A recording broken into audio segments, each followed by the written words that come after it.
মোবাইলে মৃত ব্যক্তির ছবি রাখা যাবে কিনা? প্রিয় ভাই বোনেরা, অনেক সময় আমাদের বাবা, আমাদের মা, দাদা, দাদি, আত্মীয় স্বজন, রিলেটিভ, ফ্রেন্ড সার্কেল বা প্রিয় কোনো ব্যক্তির ছবি আমরা অনেক সময় মোবাইল ফোনের ভিতরে রেখে দেই। সেক্ষেত্রে এই মোবাইলের ভিতরে মৃত ব্যক্তির ছবি রাখা যাবে কিনা, এই বিষয়টা আমাদের জেনে নিতে হবে।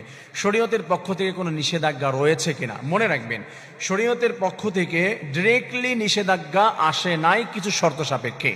যদি এই শর্তগুলি থাকে, হ্যাঁ, আমরা যদি আমাদের খুব কাছের কোনো ব্যক্তির ছবি রাখি বাবার স্মৃতিগুলো ধরে রাখার জন্য, কারণ বাবাকে দেখলে মনে পড়ে হচ্ছে তাকে ভালোবাসা তার প্রতি থেকে যাবে, এ ধরনের টেন্ডেন্সি থেকে অনেক সময় আমরা ছবি রাখি।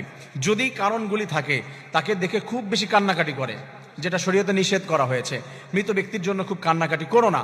আবার কাউকে দেখে কোনো মেয়ের ছবি রেখে দিয়েছি, তাকে দেখে হচ্ছে আমার অশ্লীল চিন্তা ভাবনা মনের ভিতরে চলে আসতে পারে, খারাপ কিছু, বা কোনো মেয়ে কোনো ছেলের ছবি রেখে দিয়েছে, তার বয়ফ্রেন্ড ছিল তার ছবি রেখে দিয়েছে, এটা সম্পূর্ণ নিষেধ। তবে সাধারণভাবে আবেগের কেউ, ভালোবাসার কেউ তার ছবি রেখে দেওয়াতে যদি তাকে একটু মনে পড়ে, তার প্রতি ভালোবাসা হয়, দয়া আসে, এই দৃষ্টিভঙ্গি থেকে যদি হয়, সেক্ষেত্রে রাখা যেতে পারে। তবে এই নিষেধাজ্ঞাগুলো এইগুলো যদি দেখা যায়, তাহলে হচ্ছে তার ছবি মোবাইলের ভিতরে রাখা যাবে না, ইভেন কোথাও রাখা যাবে না।